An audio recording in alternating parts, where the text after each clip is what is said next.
What's good, everyone? Welcome back to the show, man. Recap with Mo. Well, we're getting ready to get into another episode, break down the Tyler Perry's The Oval. But before we get into this thing, make sure to like and subscribe to this channel so you don't miss shit and that's going down.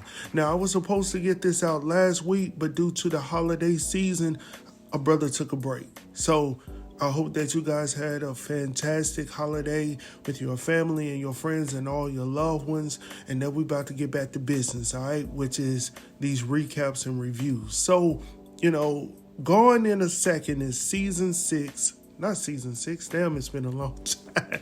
Season 5, episode number 6, gone in a second. Now, the synopsis for this episode states, with tension at an all-time high inside the White House, Hunter must orchestrate a plan to regain his power.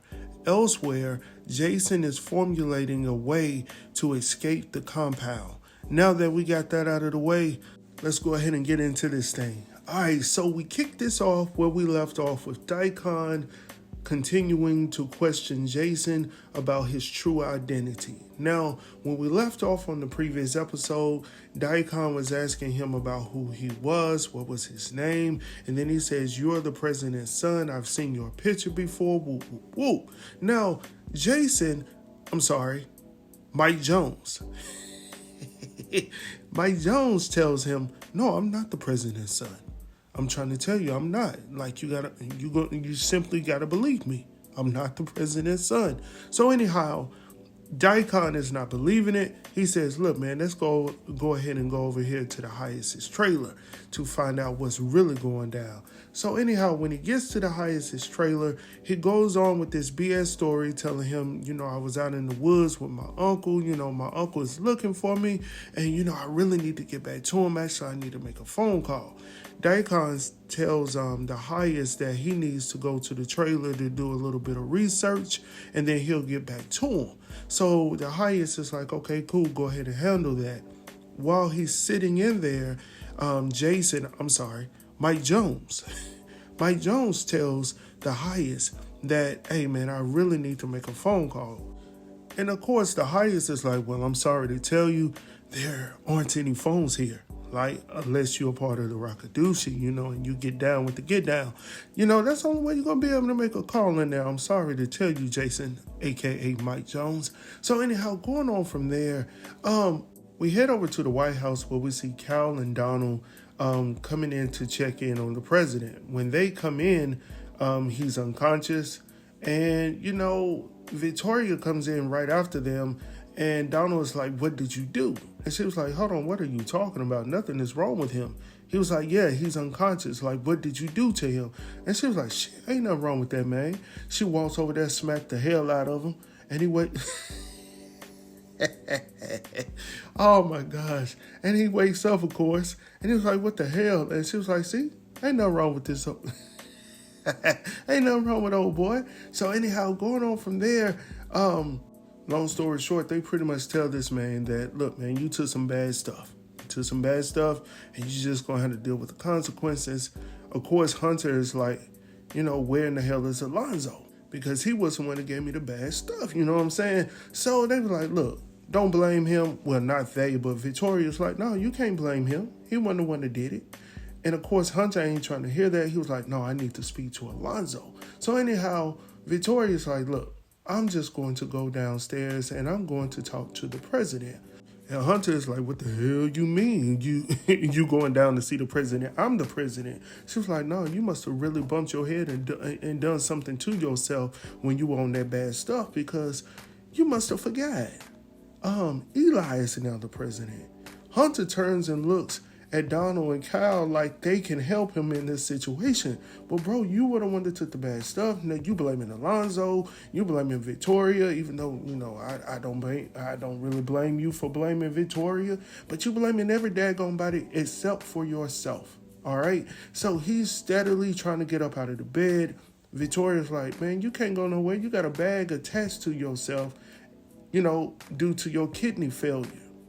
He was like, "What?" She was like, "Yeah, you really did." She was laughing the whole time too.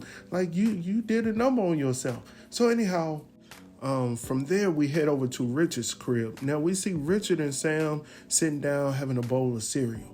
Of course, Richard's like, that food good. Sam like, shit, this is just some Cheerios or something. But that's all we got. Like, I ain't Nancy. This is what we got. This is what you're going to get. So while they're getting this, what? Good. Y'all already know how it go. So anyhow, Sam is like, I need to get back to work and, pretty much find out the whereabouts of Jason. Richard asks if he had any leads. Of course, he tells him, no, we don't really have nothing. But while they're in the midst of conversating, in walks Priscilla and Nancy. Now, of course, Richard is feeling some type of way because he had already conveyed to Priscilla that he didn't want to see nothing of that resembled anything that sounded like Nancy at this point in time, because he's still up in arms about her doing her groove thing with his pops. So, and then the issue is it just wasn't a one-time occasion. It went on for a little while. You see what I'm saying? So they were getting wild for a little while, buck wild. So he's up in his feelings, and I understand, man. Don't no man want to know about his pops getting on with his girl, definitely his wife. So, I understand it, Richard, but you're going to have to move on. That's in the past, my brother. So when Nancy and Priscilla comes in, Nancy wants to know what's going on. She doesn't really understand why Richard is upset with her. And then she also wants to know the whereabouts of Barry. All right. So going on from there, Richard's outside getting ready to leave, or he's just standing there at the moment. Priscilla comes outside and she's trying to calm him down. She leaves. Sam gets out of his car. No, not she leaves, but actually Richard leaves. Sam gets out of his car. Priscilla's like, I know damn well you ain't coming over here to talk to me. So Sam wants to, he want to come back home, y'all. He want to be where his honeypot is, you know what I'm saying? And I don't blame him, you know what I'm saying? I'm just looking at all of it. So I understand, my brother. But right now, you're just going to have to deal with the situation as is, man. So going on from there, he's like, how in the hell did you get some agents to do this job for you? She was like, I don't know what you're talking about. I'm just a simple cook.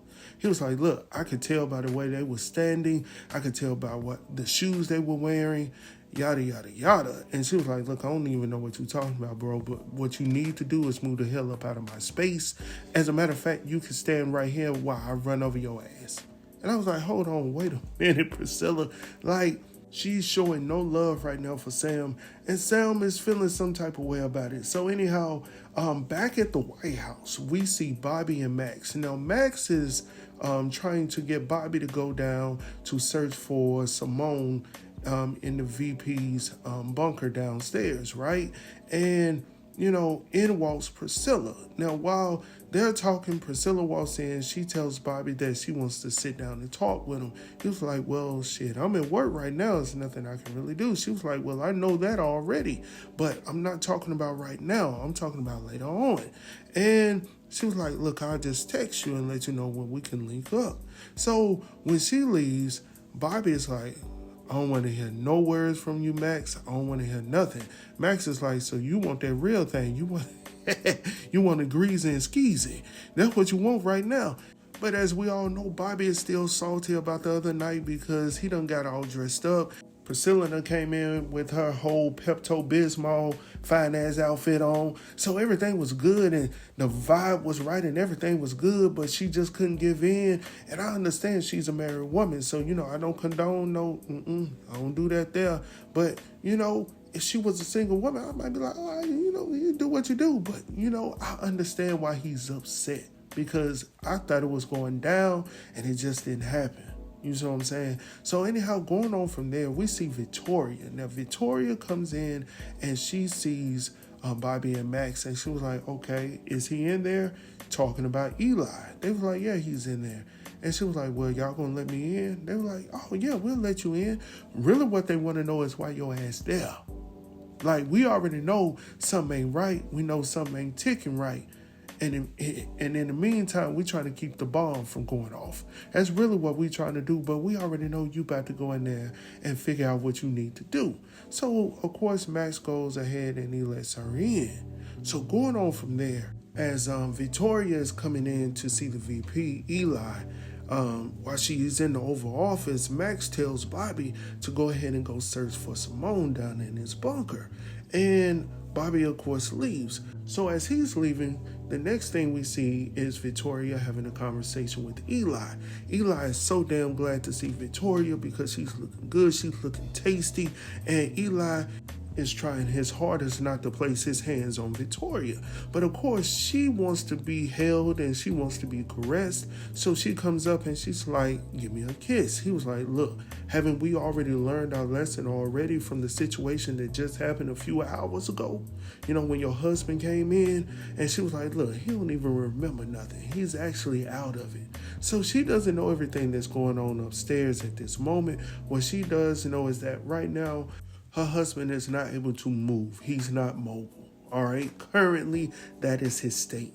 And with that being said, Eli also tells Victoria that he needs to go down to speak to his wife, Simone. Of course, Victoria is not happy to hear that, but she was like, you got to do what you got to do. And he was like, yeah, I got to, because she will start to suspect something and know that something ain't clean at this point, because she's already feeling that way. That's why you're making these statements right now. So she tells him also, by the way, you need to make sure that we hit up the press and calm this whole situation down and see some of the panic that is going on right now. And Eli's like, well, I really don't know what to say. She was like, well, what were you going to do? And he was like, well, I was pretty much going to allow you to take care of that. So I'm looking at this brother like, okay, you wanted to be president, but then you're trying to place Victoria in the forefront to lead this whole situation. And I'm like, what type of man are you, first and foremost? Like, there's no way in hell that I would send my wife to go handle my business. If there's something that needs to be done, then daggone it, I'm going to go handle it. Now, if there's something that, you know, hey, I got this over here and I need you to assist me with this, cool. But bro, you sitting up here starting this whole situation wrong. And then I'm looking at Victoria, because if this is the guy that you leaving your husband for, then all hats off to you. If that's what you want, that's what you want. But anyhow, moving on from there, back at the Rockadoochie camp. Now, I love it over here because everybody's so free, all right? So we find the Highest and Mike Jones, in a deep conversation. Daikon returns to inform the Highest that he found an article stating that the president's son is actually dead. So the Highest is like, well, I'm sorry. Let us first apologize. You know, we were wrong. So the Highest wants to know, and he's not hesitating or wasting any time. He wants to know if Jason, Mike Jones, is going to stay with them. Jason is like, oh man, I would love to. I really would, but my uncle would be worried. You see what I'm saying? He really would. He's out there in the woods, you know? So I really need to find him. And the Highest is like, okay, well, you can come back at any time, you know, and you're free to go. And he tells Daikon to take him to go make the phone call. Daikon is like, look, Your Highness, why do you have to do all of that? The Highest is like, what do you mean? He was like, look, man, we've already fixed old boy's bike. He good to go. He can ride out by himself. So anyhow, when they get outside, Jason is looking out, and he sees River up there, and River is patiently waiting, like he missing somebody. You know what I'm saying? He done made a connection with old boy. So he's waiting on him. When he gets up there, you know, Jason pretty much conveys to him that, you know, hey, I'm getting ready to leave. Thank you for everything that you've done. Thank you for the food, you know, the stuff inside the food, everything that y'all have given me, and, you know, for a good night's rest. You see what I'm saying? So thank y'all so very much. So anyhow, you know, River tells him how to get out. He gives him the directions. When you get to this city, then make a left and you'll get on the highway. So Daikon is just looking at him. And I don't really honestly believe that River believes the story that Jason has conveyed to him, but I think he's just playing along with it. And I know, obviously, that Daikon does not believe what he's saying as well. I could just tell in his body language that he doesn't. But, of course, he loves the Highest, and he's going to do anything to appease the Highest. So he's going to let him go at this time.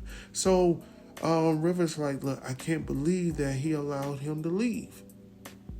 Neither can I, bro.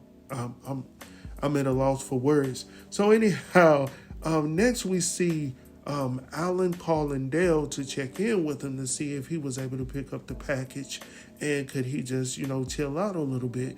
Of course, Dale is in his question mode right now because he really wants to know what's going on. Is he in any trouble? Because ultimately, that's his number one question. Like, I don't want no shit. Like, I just want to know, am I in trouble? Is this going to fall back on me? Because I don't want that. So anyhow, Alan is calling this man from a cell phone. Dale is like, how in the hell are you questioning me on a cell phone that you didn't have to begin with? And he's like, oh, they gave it to me. Now, Alan cannot be too smart. If they're giving you a phone, then do you think they're not going to trace the phone? Like, it's not it's not your phone, bro. So I just don't know, man. I really just don't know. So anyhow, going on from there, back at the White House, the press is waiting to be informed. They want to know the 411 about the president, what's going on with him. Is he still with us? Like, what's good? Victoria and what's his name? Little Henpeck comes out. And when he comes out, he's standing behind Victoria. The press secretary is getting up there to speak, and Victoria takes over. She gives this lame-ass story about what happened. She accidentally gave him some sinus medicine, and then he actually, overdosed on it. He took a little bit too much and had a side effect and some other stuff. He passed out, of course, but he good now. He good. He's still in the land of the living. Everything is good, and for a temporary time, Brother Eli here is going to, just fill in. That's what he's going to do. But they're looking at each other with the love in their eyes and the passion in their hearts. And I was like, ain't nowhere in the world that these people in the press don't see this. But obviously they didn't. So anyhow, once she gets done taking care of the situation, Eli takes the podium to pretty much reiterate what she stated. And then he actually says something that points up the fact that, hey, I actually seen the president not too long ago, and he is absolutely right. But his head was under a pillow with a blanket over it, all right? So, he did see the president, and the president was walking at that time. So, yeah, that was one thing that he definitely did not lie about. So after leaving the press, both Victoria and Eli, they walking through the halls of the White House along with Max, following behind. When Victoria leaves, she really doesn't want to leave, but she has to because Max is standing there. And of course, he's getting all the information that he needs right now to carry out their plot. So anyhow, Eli goes, what does he do? Oh, he turns around and he asks Max, where is Bobby? And Max makes up this story telling him that, he's over organizing your motorcade or whatnot. And Eli informs him that he's going down to his bunker to check in on his wife. Well, he doesn't say to check on his wife, but he's definitely going down to his bunker. When he leaves, Max, of course, calls out, hey, Papa Bear's on his way down, pretty much saying you need to get up out. So since we're talking about Bobby, that's the next person we see downstairs. He comes up on this agent. The agent is actually protecting his bunker that has Simone inside. So, of course, they go back and forth. Bobby's like, hey, you're not going to let me in. I got direct orders from the president himself. The other agent that is protecting the bunker at this time is like, no, I have yet to receive any directions from the president himself. He's talking about President Hunter. Bobby is talking about President Eli.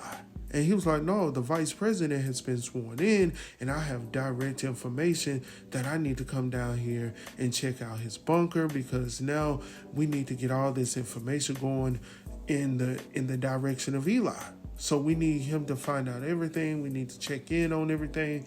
Well, the agent isn't buying it. He's not moving. He was like, look, I was told by the chief of staff not to let anybody in here, and that's exactly what I'm doing.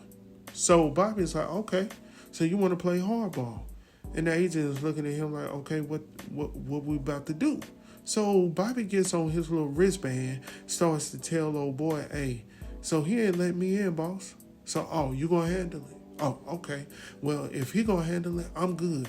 He gets off. He's like, man, my apologies, man. Don't worry about it. He'll tell you, he'll tell you face to face. So now the agent is like, oh shit, did I mess up? Like, what's going on? Am I good? I don't want to end up in the bunker myself. So anyhow, going on from there, Bobby heads back up. Now we head back to the president's quarters where we see him still in his bedroom, not able to move. He's asking the whereabouts of, where in the hell is Alonzo? He's going off on Donald. Donald's trying to calm him down, but the president ain't hearing it. So he asked Donald to go and get Cal. He was like, where in the hell is Cal? He says, Cal is outside the door. He was like, well, bring him to me. So when Cal comes in, he says, hey, I need you to go find Alonzo right now. Now, the only part that I did not like about this scene is how it was so redundant. It was like over and over and over, the president is asking for Alonzo every time. And it's like, it's just so repetitive at this point. I'm like, please go get Alonzo so we can stop hearing about this right now. So anyhow, he goes and gets Alonzo. Alonzo comes into the room. He's scared as hell. And he was like, hey, you asked for me to come up here? And he was like, yeah. He tells Kyle, Hunter tells Kyle to give him his GUN. So Donald's like, no, do not give it to him. Kyle is like, look, I'm trying to save my job. You ain't about to mess up my money over here. So, I'm going to do what I've been told. So he gives the president the GUN. And, of course, the president lets off a couple of them. You know what I'm saying? Not even a couple, about 3 or 4. I was like, hold on, wait a minute. Is this going to be another situation like Bobby? Like, is this what we're about to go through right now? So, anyhow, that was pretty much it with this episode. I hope that you guys have enjoyed this recap, man. I've enjoyed it thoroughly. I'm glad to be back. I took about 6 to 7 days off. It's always good to get a little cleanser, man. By the way, tomorrow night, of course, it's Wednesday, so we got Sisters. I'm also releasing my trailer breakdown, so that should be available to you in the morning, about 8 o'clock. You know what I'm saying? So a brother is working. I play hard, but I also work hard at the same time. Also, by the way, if you have yet to set your calendars, make sure to do so. December the 1st on Stars, we have returning to the screen Power Book 3, Raising Canaan. So go ahead and get ready for that. We're going to go ahead and get into that. Also, the Miss Pat show. I don't know what it was. Over Thanksgiving break, I took the time to just sit down a little bit, eat a couple of plates of food, chill with the family, chill with the kids, and of course watch some football. But I got to sit down and I watched this show that I'm not going to necessarily say I've been avoiding, because I really don't watch a whole lot of TV until I do these shows. I try to get caught up. But I actually sat down and watched this show called The Miss Pat Show. Now this show, I ain't going to lie to y'all, it was raw, it was uncut, but daggone it, it was hilarious. And I'm sitting here like, what in the hell have I been doing the past, few seasons? I think it has been renewed for season 4. So I'm like, dang, like I done missed all of this. So I watched the first season and I was hooked. So I'm going to start recapping that as well on here. And I will probably start doing a little bit of season 3 on here just to get you caught up a little bit. Tell me your thoughts down below if you would like for us to do that on this platform, because I would definitely do that. I'm going to watch the show anyway because it's good. I like the family, aspect of it. And then, of course, it brings the realness and, all of that stuff that's going on in our culture today. So, yeah, I'm for it, man. So, anyhow, with that being said, man, I will talk to y'all later. As always, please like and subscribe to this channel so you don't miss shit snit that's going down right here with your boy. And I'll talk to y'all soon. Peace.